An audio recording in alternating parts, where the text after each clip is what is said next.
Olá, eu me chamo Wanda Miranda e te dou boas-vindas ao projeto Amazônia, o grande Eldorado pela voz do seringueiro juruáense.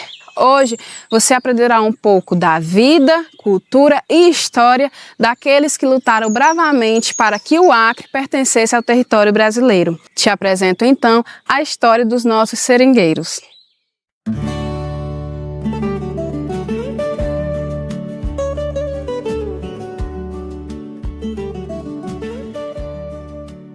Amazônia, terra de rios que respiram, de florestas que guardam segredos. No auge do ciclo da borracha, estas matas viram chegar a milhares de homens e mulheres em busca de um Eldorado líquido, o látex da seringueira.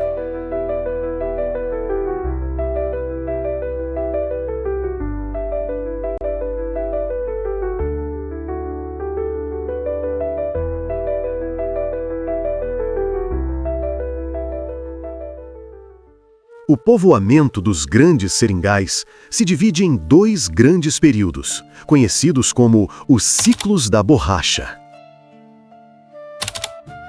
O primeiro ciclo nasce da Grande Seca no Nordeste. Com esperança de dias melhores, centenas de nordestinos rumaram à Amazônia para a extração do látex, abastecendo a Revolução Industrial na Europa. Com a vasta mão de obra majoritariamente cearense, a economia explodiu. Nós saía, era 11 horas da noite para cortar seringa. Seringa para cortar tinha que sair cedo. Porque se não sair cedo não dava conta do recado, né? Já passei por tanto seringal, vindo Liberdade, seringal do... Nasci no Alto Juruá, no Juamirim, um afluente do Juruá. Lá eu me criei, nasci numa colocação por nome de Mato Grosso, que meu pai disse, ele era seringueiro. Quando está amanhecendo já está entrando para riscar. O senhor fez muita tonelada de seringa por Já faz. Durante a entrevista, seu José faz questão de nos explicar como era a moradia nos tempos de seringal. Era de madeira. Paxiúba? Paxiúba, casa de paxiúba, madeira. Com palha, né? Com paia. Ubim, era ubim. Lá onde nós trabalhávamos negócio de seringa era ubim. A paia era ubim. Você tecia numa vara, aquele pano de paia desse tamanho, a do ubim era grande. Tecia para fazer a cobertura da casa. Para sobreviver, o seringueiro recorria ao barracão, o armazém do seringal. Mas ali, o dinheiro não circulava. Tudo era anotado na caderneta através do sistema de aviação, trocando borracha por comida a preços que normalmente mantinham o trabalhador sempre endividado. É um documento. É um documento que um saldo que eu tirei no derradeiro ano que eu cortei seringa. Derradeiro ano que eu cortei seringa, eu recebi isso aqui com o meu saldo. Encarar a floresta não era uma simples rotina. Era um desafio diário que demandava força bruta e um vigor incansável. Aí morei 8 anos cortando seringa, feito um desvalido. Cortando mesmo. Não era só andar na estrada para... Nunca na minha vida eu fiz menos de 1000 quilos de borracha. Nesse tempo que a gente fazia a feira, que a gente só podia levar era óleo ou então banha de porco, que era comprado numas latas, né? Antigamente era muito difícil o óleo, era numas latas, era banha de porco, né? Que a gente levava para a nossa alimentação. Para entender na prática a arte da sangria, fomos conversar com Raimundo Mendes, primo do ativista Chico Mendes. Ele nos guiou pelos detalhes da extração do látex.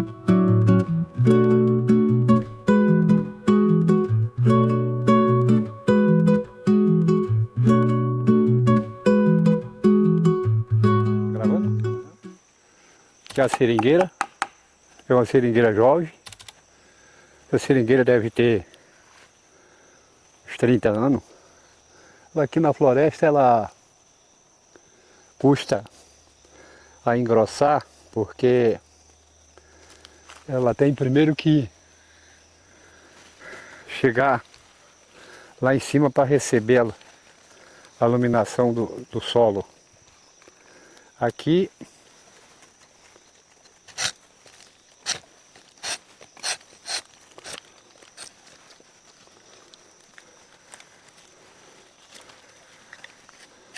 é a canalização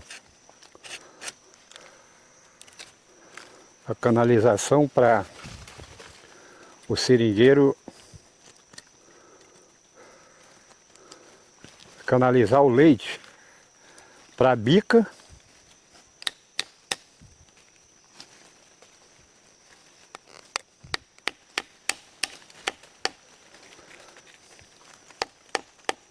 Isso daqui é a bica. Essa é a tigela que vem para cá. E aqui começa o serviço do corte para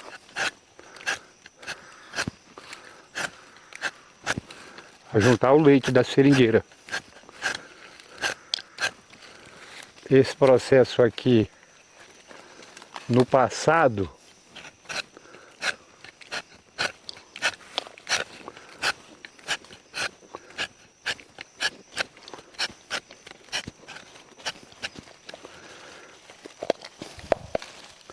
a seringueira dava 2 voltas na estrada, ele cortava,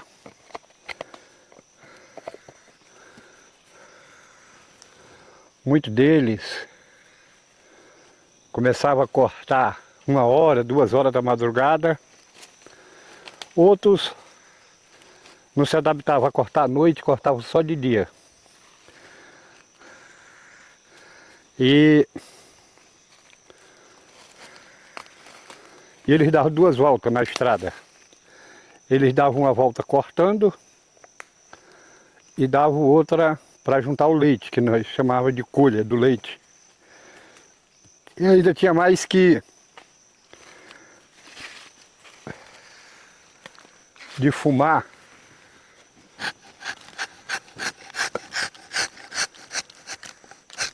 coagular o leite na borracha. Para a coagulação do leite era necessário o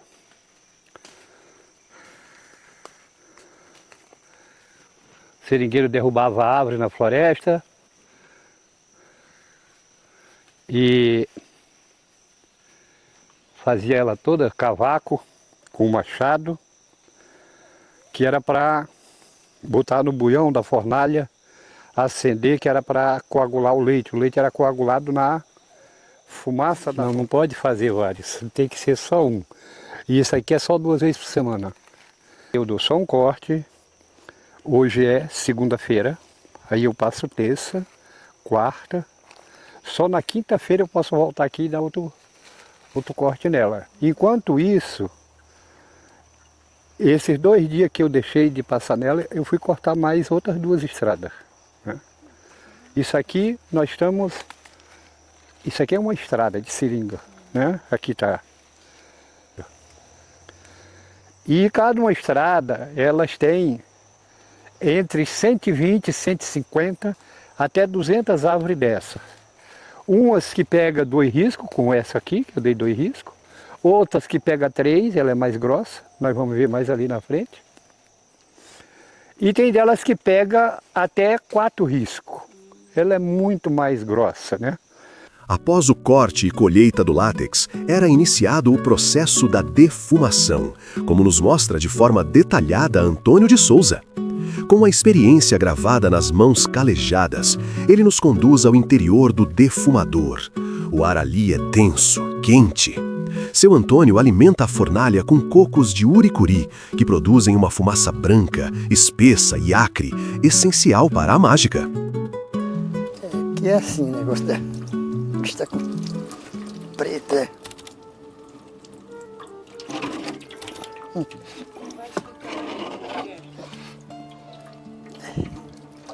Essa aqui que é a defumação, gente. Que agora eu vou passar para a boca da fornalha para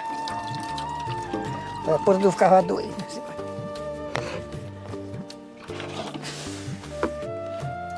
Aí.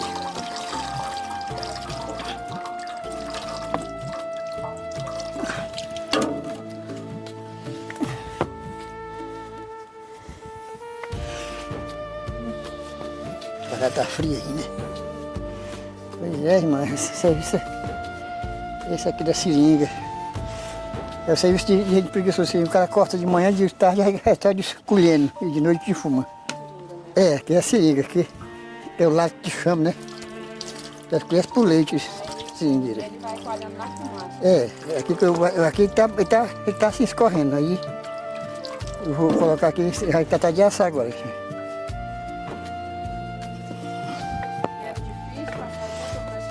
Difícil. Isso aqui porque o cara corta de manhã, de tarde colhe, de noite já de fumar. Você acaba de fumar de noite. Pegar muita doença da fumaça? Não. Eu até hoje nunca peguei negócio de doença, não. Usava o cocão e o jacinto. É, lá depois eu morava é o cocão, só o cocão mesmo. Isso é fornalha, né? É, é fornalha. Aí o bujo, aquele ali é o bujo que chama. O buraco é o bujo? É, o bujo. Serve pra que esse buraco? Isso aí para puxar o carvão para dar pressão na fumaça. Esse aqui só assim não dá pressão não. Só era o senhor que defumava ou a sua mulher defumava? Não, só eu mesmo. A mulher só mesmo para cuidar da casa mesmo. Aí o senhor pegava ela já defumada e entregava pro patrão? Era. Ele cortava lá, assim, naquele tempo era assim, o cara cortava o verão para entregar no final do ano. Esse eu fazia 1000 quilos, 1000 e poucos quilos.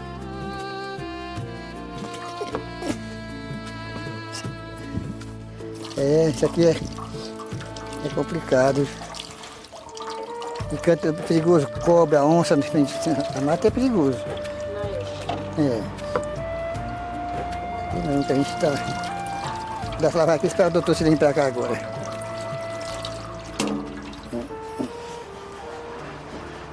Além dos homens, as mulheres exercem um papel fundamental na cultura e na economia da época. Enquanto eles seguiam pelas estradas da seringa, eram elas que garantiam o sustento básico, cuidavam do roçado, produziam a farinha e mantinham a família de pé. É o que nos conta Maria de Fátima. Os burros, né, que era para subir para tirar o leite.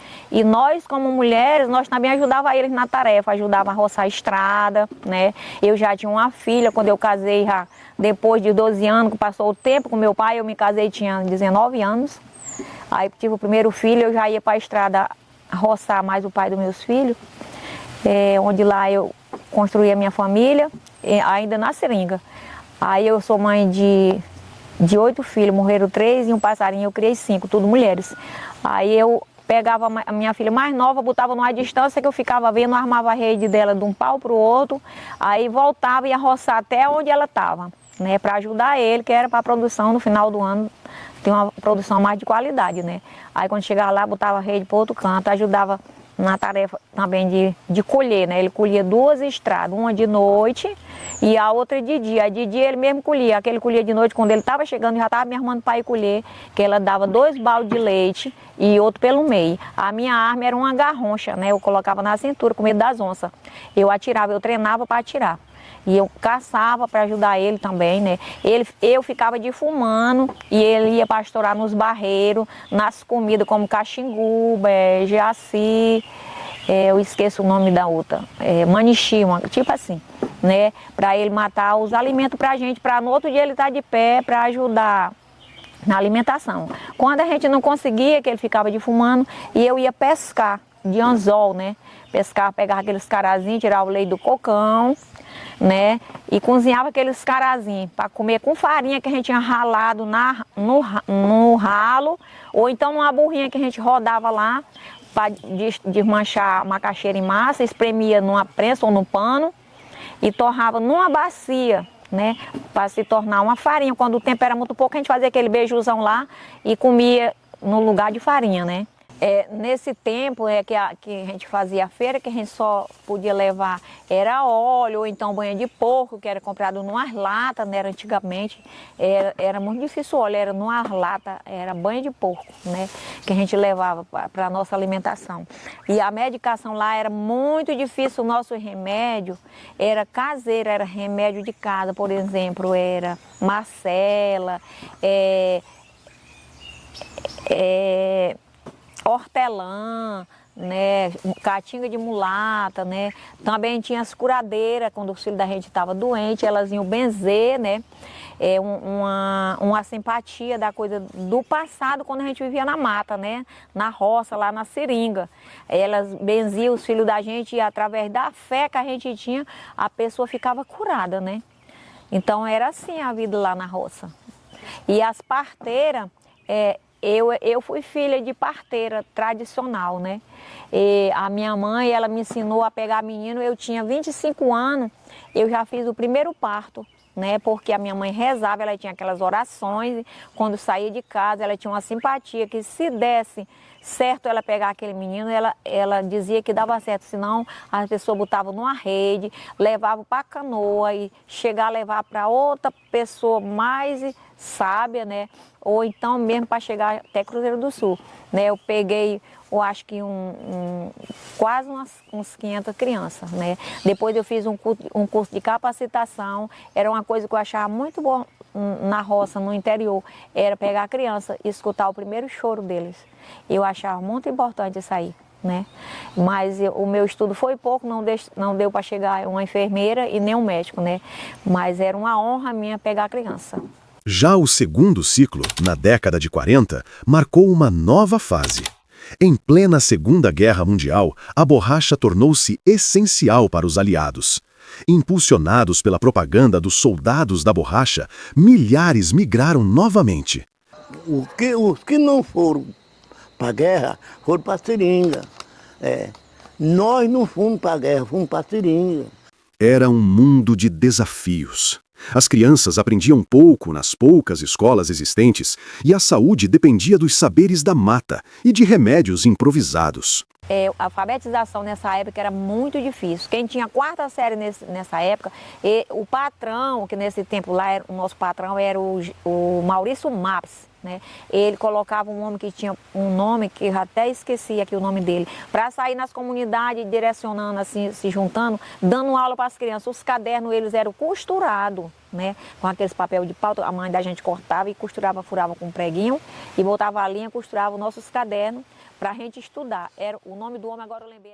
Dentre as experiências de vida na floresta amazônica, encontramos os contos e lendas passados de seringal em seringal, como nos conta o seringueiro Guilherme Sena. Agora o pessoal chama ele de caboclo, mas ele não gosta. Você gravar, eu vou contar uma história que aconteceu. Eu tinha 7 anos de idade, eu lembro que eu... Pois é, o caboclo, o homem matou um veado de manhã, aí foi esperar para tarde para matar outro. Aí quando ele chegou lá, o cara chegou, o dono da caça. Aí disse, o que você está fazendo? Se eu vim matar uma caça, disse, você matou um de manhã e agora quer matar outro? Aí embalou o pau e ele caiu. Aí ele pegou ele, aí meteu a perna dele debaixo da raiz. E custou de chegar, e os outros foram lá. Chegar lá, ele estava com a perna debaixo da raiz, não podia rir. Aí foram atrás do machado para rolar a raiz. Aí, quando eles foram lá e voltaram, eles tiraram a perna dele e botaram o pescoço debaixo da raiz. Costumes quase adormecidos hoje eram fortes nos tempos dos seringais. Quinta e sexta, nem comia carne, não comia peixe, ou só comia peixe, não comia carne, não matava bicho, nem galinha, nem jabuti, nem nada. Era 2 dias sem ter. E as mulheres que tinham Maria não podiam fazer o quê? Varrer casa, nem tomar banho. Tomar banho de joelho. Tomar banho de joelho. Nem pentear cabelo. Com o fim da Segunda Guerra, a economia da borracha colapsou e a Amazônia mergulhou no esquecimento. Depois que a seringa foi fracassando, né, devido de tanta impureza que colocavam na borracha, né, barro, passaram a colocar barro para fazer peso de borracha maior do que os outros. Aí dizem que peneiravam uma tabatinga branca, misturava com leite, né? Aí foi perdendo a produção, né? O silêncio da mata só foi quebrado décadas depois, nos anos 70, não pela extração, mas pela destruição. Incentivados pelo governo militar, grandes fazendeiros chegaram com a lógica do integrar para não entregar. A ordem era derrubar a floresta para dar lugar ao pasto e ao gado. O seringueiro, que vivia da árvore em pé, tornou-se um obstáculo para o progresso. Foi nesse cenário de conflito desigual que surgiu a liderança de Chico Mendes.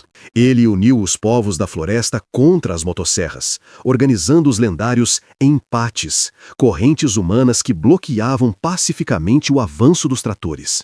Chico transformou a luta isolada do seringueiro em uma causa mundial, provando que o futuro da Amazônia dependia de mantê-la viva. E Chico veio para cá, assumiu a direção do sindicato, e aí fortaleceu-se a luta aqui no município de Chapuri.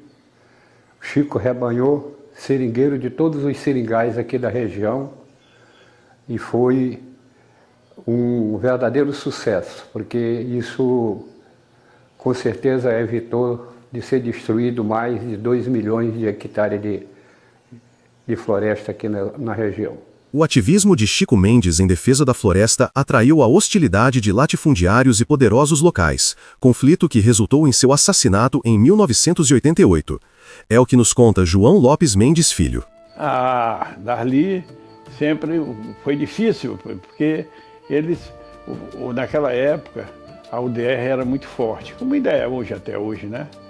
E teve uma reunião lá em Brasília, e para saber quem era que ia matar o Chico, né? Aí o Darli se ofereceu e o filho ficou na espera, naquela casinha, a mesma casinha ali no banheiro. Quando ele pediu a toalha para ir usar, ele abriu, porque casa de pobre, a janela e porta é a mesma coisa, né? Abre a janela, aí fica a janela, abre tudo, aí fica a porta, né? Então quando ele abriu a janela, era um alvo fácil, não tinha, a lâmpada ainda era incandescente, então ele foi um alvo muito fácil. O cara estava a 10 metros, 12 metros, se tivesse, atrás do banheiro. E pobre, tinha banheiro, era fora de casa, né? Ter banheiro dentro de casa era homem rico, né? Pobre não tinha dinheiro para botar uma bomba, para puxar água, né? Não tinha jeito, né? Então, o banheiro era fora. O cara atirou com a escopeta, quando pegou o tiro em cima do peito, praticamente matou o cara. Foram 2 ciclos. 2 eras em que a cobiça e a necessidade mundial voltaram seus olhos para a Amazônia. O látex gerou fortunas para poucos e dívidas eternas para muitos. Mas, entre a glória passageira e o abandono, restou a resistência. Porque a história da borracha não é sobre árvores ou pneus. É sobre a coragem de um povo que, mesmo esquecido pela pátria que ajudou a salvar, insistiu em existir.